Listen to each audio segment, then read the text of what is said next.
అందరికీ నమస్కారం అండి. నా మిత్రులకి, నా శ్రేయాభిలాషులకి అందరికి కూడా మనం ఇక ఈరోజు 6 గంటలతో అన్ని ప్రచారాలు, అన్ని మైకులు, అన్ని ప్రచార రథాలు ఆగిపోతాయి. అయితే ఓటు హక్కు ఏంటి అన్నది ఇప్పటికి మీకు అర్థమే ఉంటుంది. ఎందుకంటే ఎక్కడెక్కడ ఉన్న పాలకులు ఇదివరకు ప్రజలను పట్టించుకోలేని కూడా ఈరోజు సమాజంలో మాకు ఓటు వేయండి అని అడుగుతూ ఉంటారు. అంటే అది మనకు రాజ్యాంగం కల్పించింది, అంత ప్రాముఖ్యమైంది, అలాగే ముఖ్యమైనది. ఏ లీడర్ ఎక్కడ ఉండాలి, ఎవరిని ముఖ్యమంత్రిని చేయాలి, ఎవరిని ఎమ్మెల్యేని చేయాలి, ఎవరిని ఇంట్లో పడుకోబెట్టాలి అని నిర్ణయించేది ఓటు.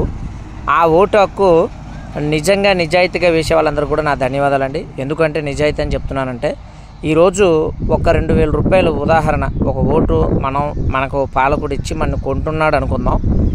అంటే అన్ని చోట్ల 500, 1000, ఒక్కో చోట్ల 1,500, 2,000, 3,000, 4,000 అంటే స్థాయిని బట్టి ఆ లీడర్ని బట్టి పోతూ ఉంటుంది. మరి పక్క వాళ్ళు పంచారు, మళ్ళీ వాళ్ళకన్నా రూపాయి పంచాలని. అలాగే ఉదాహరణ మన దృష్టిలో ఒక 2,000 రూపాయలు పంచారనుకోండి.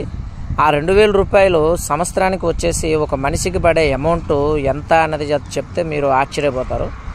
మరి అలాగే మనకి అంటే మరి 5 సంవత్సరాలకి 1,825 రోజులు, అంటే ఈ 5 సంవత్సరాలకి మొత్తం కలిపితే అంటే ఈ 5 సంవత్సరాల అమౌంట్ వచ్చేసి 1,825 రోజులకి గాను ₹1 అంటే పడుతుంది.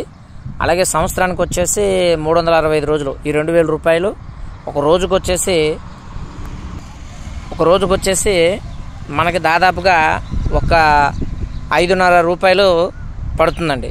అంటే వీళ్ళు ఇచ్చే 2,000 రూపాయలు మన ఓటు ఆ హక్కుని ఏ విధంగా దుర్వినియోగం చేసుకుంటాం అనేది ఒకటి మన ఓటర్లు దయచేసి ప్రతి ఒక్కరు కూడా, భారతదేశంలో పుట్టిన ప్రతి ఒక్కరికి ఓటు హక్కు కల్పించిన ఎంతోమంది పెద్ద పెద్ద నాయకులు, ప్రముఖులు, ముఖ్యంగా అంబేద్కర్ గారు మన పేదలకు కావచ్చు, ఉన్నవాళ్ళకి కావచ్చు, అందరికీ సఖ్యతగా ఒకప్పుడు ఉన్నవాళ్ళు వేసే ఓటుని పేదవాళ్ళకి వేయించేటట్టు చేసిన మహానుభావులకి ధన్యవాదాలు.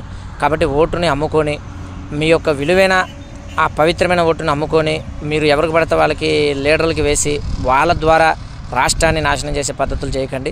మీ చుట్టూ ఉంటారు ఇండిపెండెంట్లు కానీ, ప్రముఖులు కానీ, 10 మందికి ఉపయోగపడేవాళ్ళు, వాళ్ళకు చూసి మీరు ఓటు వేయండి. ప్రతి ఒక్కరు కూడా ఎంతో పవిత్రమైన ఓటుని పవిత్రమైన వ్యక్తులకు వేసి మీ యొక్క అభివృద్ధికి తోడ్పడే విధంగా మీ వంతు కృషి మీరు చేయాలి. అంతేగాని ఈ యొక్క మందుకి, బిర్యానీలకి, అలాగే డబ్బులకి ఇచ్చి మీ ఓటు హక్కుని వినియోగించుకునే పద్ధతులు మానుకోండి. మామూలుగా వచ్చేసి ఒక రోజువారీగా 5.5 రూపాయలు, 365 రోజులకి 2,000 రూపాయలు ఉదాహరణ లెక్క. మరి అది సంవత్సరానికి ఈ యొక్క 5 సంవత్సరాలకి 1,825 రోజులకి ₹1 మీ ఓటు విలువ. అది గమనించుకోండి.